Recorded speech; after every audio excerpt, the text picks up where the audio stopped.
Santo Tomás de Aquino es la voz de la Iglesia.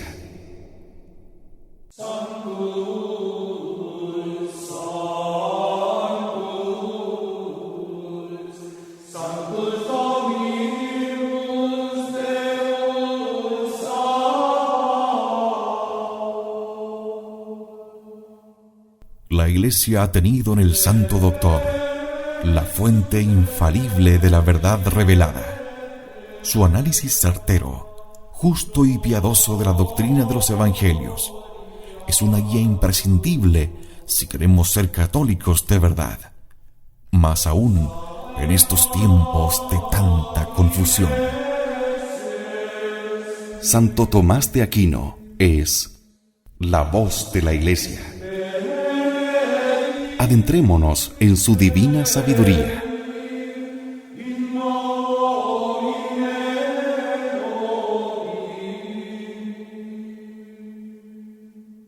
En Convicción Radio.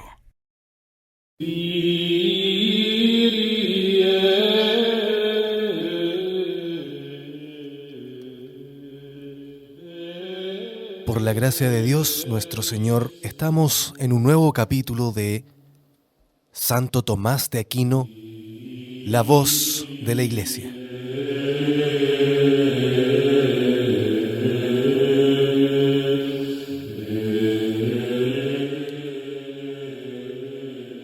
Las enseñanzas del Santo Doctor para comprender en exactitud la doctrina de la revelación, la doctrina de la Santa Iglesia Católica. Y estamos en el credo, es decir, aquello en todo lo cual debemos creer firmemente nosotros los católicos. Entramos en el artículo 2 del credo, y en Jesucristo, su único Hijo, nuestro Señor.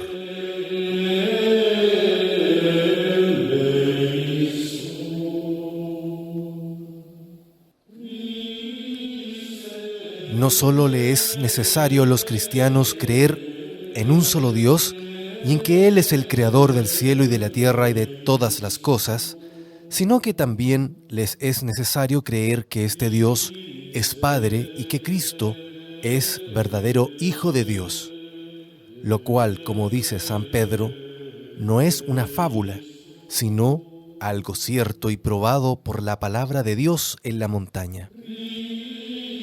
Os hemos hecho conocer el poder y la venida de nuestro Señor Jesucristo, no siguiendo fábulas ingeniosas, sino después de haber visto con nuestros propios ojos su majestad. Porque recibió de Dios Padre honor y gloria cuando de la magnífica gloria descendió una voz que le decía: Este es mi Hijo amado, en quien estoy complaciéndome, escuchadle. Nosotros mismos oímos esta voz venida del cielo, estando con Él en el Monte Santo.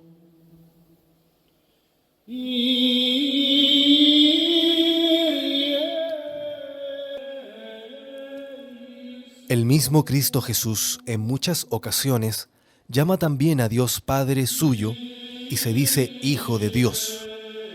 Por eso, los apóstoles y los santos padres pusieron entre los artículos de fe que Cristo es Hijo de Dios, al decir, y en Jesucristo su Hijo, es decir, el Hijo de Dios.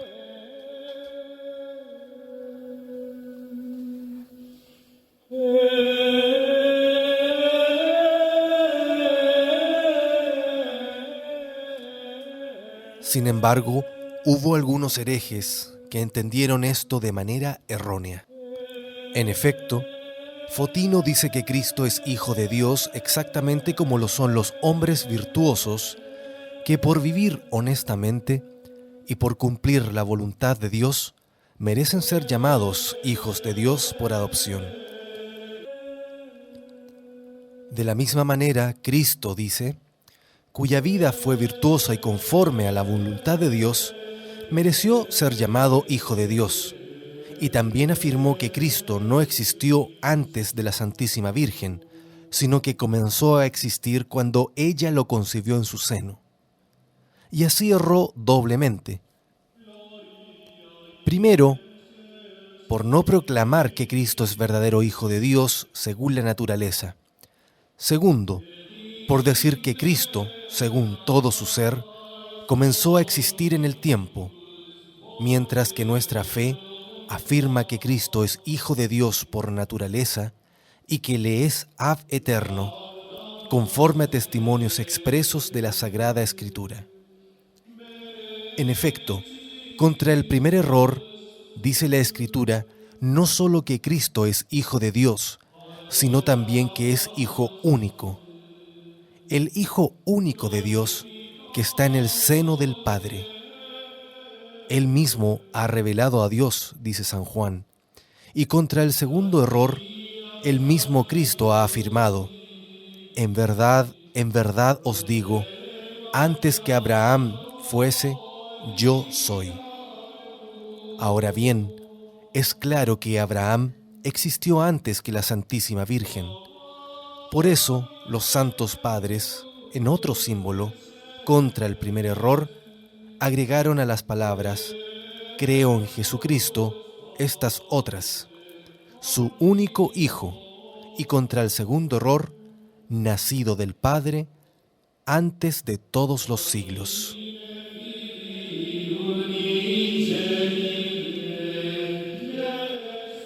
Sabelio afirmó ciertamente que Cristo fue anterior a la Santísima Virgen, pero sin embargo afirmó también que no es una la persona del Padre y otra la del Hijo, sino que el mismo Padre se encarnó, por lo cual una misma es la persona del Padre y la del Hijo.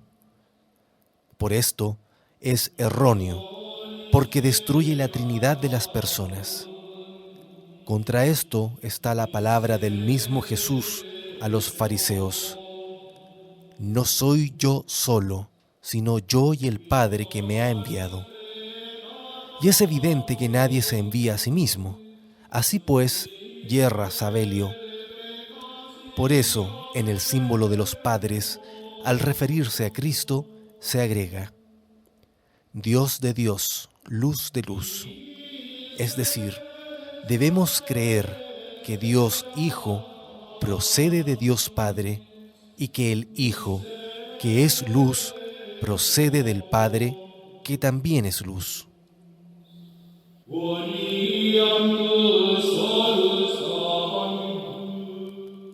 Arrio, a pesar de admitir que Cristo es anterior a la Santísima Virgen y que una es la persona del Padre y otra la del Hijo, atribuye, sin embargo, a Cristo estas tres cosas. Primera, que el Hijo de Dios fue una criatura. Segunda, que no es ab eterno, sino que en un momento del tiempo fue creado por Dios como la más noble de las criaturas. Tercera, que Dios Hijo no posee la misma naturaleza que Dios Padre y por lo tanto no es verdadero Dios. Tal doctrina es asimismo errónea y contra el testimonio de la Sagrada Escritura. Porque el mismo Jesús dijo, yo y el Padre somos uno. Evidentemente en cuanto a la naturaleza, y por lo tanto, así como el Padre ha existido siempre, lo mismo el Hijo, y así como el Padre es verdadero Dios, lo es también el Hijo. Por eso, a las palabras de Arrio, Cristo fue una criatura, los padres oponen en su símbolo estas otras, Dios verdadero, de Dios verdadero.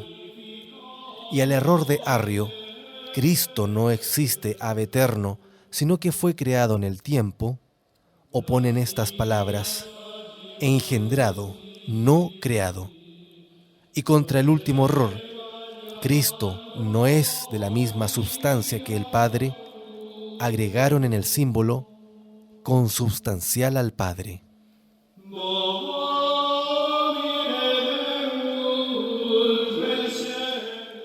Es claro, por lo tanto, que debemos creer las siguientes verdades.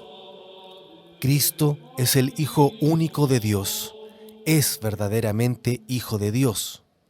ha sido siempre con el Padre.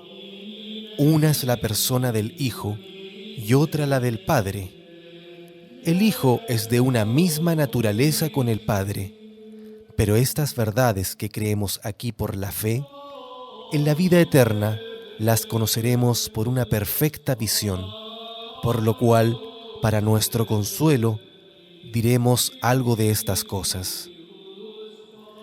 Es de saber que los diversos seres tienen diversos modos de generación. En efecto, la generación de Dios es distinta de los demás seres, por lo cual no podemos llegar a conocer la generación de Dios sino por la generación de aquellos que en las criaturas más se asemeja a Dios. Pues bien, ya hemos dicho que nada es tan semejante a Dios como el alma del hombre. Y he aquí el modo como engendra el alma. El hombre piensa por su alma algo que se llama concepto de la inteligencia, y tal concepto brota del alma como de un padre, y se llama verbo de la inteligencia o del hombre. El alma, pues, al pensar, engendra su verbo. De manera semejante, el Hijo de Dios no es otra cosa que el verbo de Dios, no un verbo que se pronuncia externamente, porque tal verbo exterior pasa, sino como un verbo interiormente concebido. Y por eso, ese verbo de Dios, es de la misma naturaleza que Dios, e igual a Dios. San Juan, hablando del verbo de Dios, destruyó las 3 herejías que hemos enumerado. Primero, la herejía de Fotino, la cual es rebatida cuando dice: en el comienzo era el verbo. En segundo lugar, la de Sabelio, cuando dice: y el verbo estaba en Dios. Tercero, la de Arrio, cuando dice: y el verbo era Dios. Pero el verbo no está de la misma manera en Dios que en nosotros, porque en nosotros nuestro verbo es un accidente. En cambio, en Dios, el verbo de Dios es idéntico a Dios mismo, puesto que en Dios nada hay que no sea la esencia de Dios. Ahora bien, nadie puede decir que Dios no posea verbo, pues ello equivaldría a decir que Dios es insapientísimo. Por eso, así como siempre ha existido Dios, así también su verbo. Así como el artista ejecuta todas sus obras según el modelo que preconcibió en su interior, modelo que es su verbo, de manera semejante, hace Dios también todas las cosas por su verbo, que es como su ciencia, su arte. Todas las cosas, dice San Juan, fueron hechas por Él. En consecuencia, si el verbo de Dios es Hijo de Dios, y si todas las palabras de Dios son a semejanza de ese verbo, en primer lugar debemos oír con gusto las palabras de Dios. Es señal de que amamos a Dios si escuchamos con agrado sus palabras. En segundo lugar, debemos creer las palabras de Dios. En efecto, gracias a esta fe, habita en nosotros el verbo de Dios, es decir, Cristo, que es el verbo de Dios, conforme al apóstol. Que Cristo habite por la fe en vuestros corazones. Por el contrario, el Señor dijo a los fariseos: el verbo de Dios no permanece en vosotros. En tercer lugar, es preciso que meditemos continuamente sobre el verbo de Dios que permanece en nosotros. En efecto, creer no es suficiente. También la meditación es necesaria. Sin ella, no sacaríamos provecho de la presencia del verbo en nosotros. Además, este tipo de meditación sirve de mucho contra el pecado, como lo muestra esta frase de la Escritura: dentro de mi corazón he guardado tus palabras para no pecar contra ti. El varón justo se ejercita en ello sin cesar. En la ley del Señor medita día y noche. Por lo cual se dice de la Santísima Virgen que conservaba todas estas palabras, o sea, verbos, meditándolas en su corazón. Conviene, en cuarto lugar, que el hombre comunique la palabra de Dios a los demás, advirtiendo, predicando y enardeciendo. No salga de vuestra boca palabra dañosa, decía el apóstol, sino la que sea buena para la edificación. Y a los colosenses, la palabra de Cristo permanezca abundantemente dentro de vosotros, con toda sabiduría, enseñándoos y amonestándoos unos a otros. Y a Timoteo, predica la palabra, insiste con ocasión y sin ella, reprende, exhorta, amenaza con entera paciencia e íntegra doctrina. Por último, debemos llevar a la práctica la palabra de Dios, según nos enseña Santiago.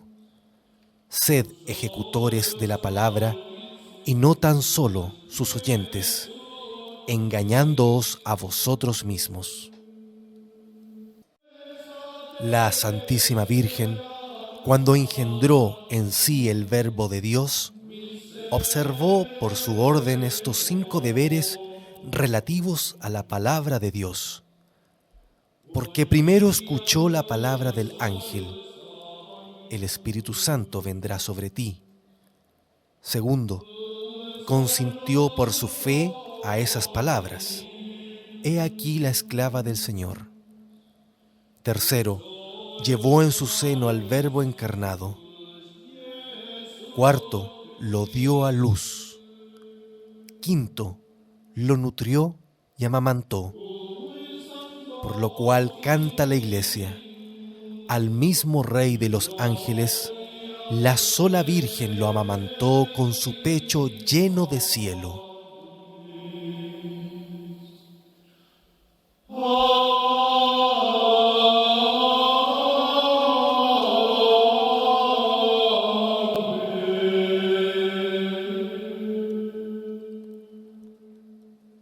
Oh Dios, que ilustras a tu Iglesia con la admirable erudición de tu santo confesor Tomás y la fecundas con sus santas obras, te rogamos nos concedas la gracia de entender lo que él enseñó y de imitar sus virtudes. Por Cristo nuestro Señor. Amén.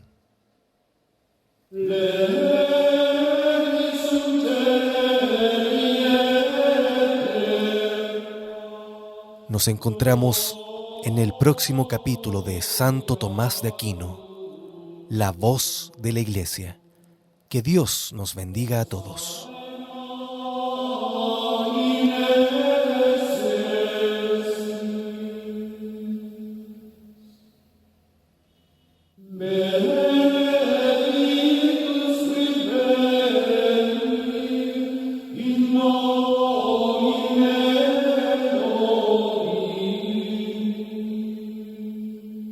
Santo Tomás de Aquino es la voz de la Iglesia.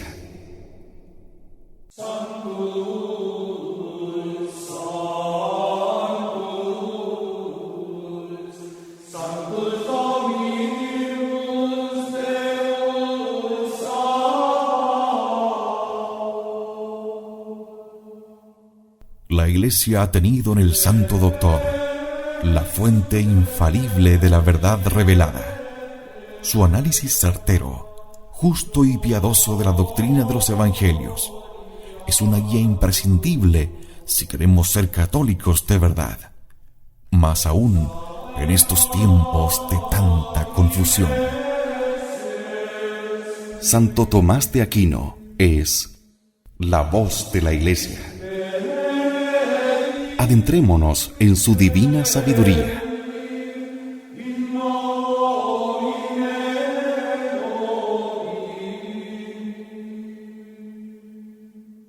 en Convicción Radio.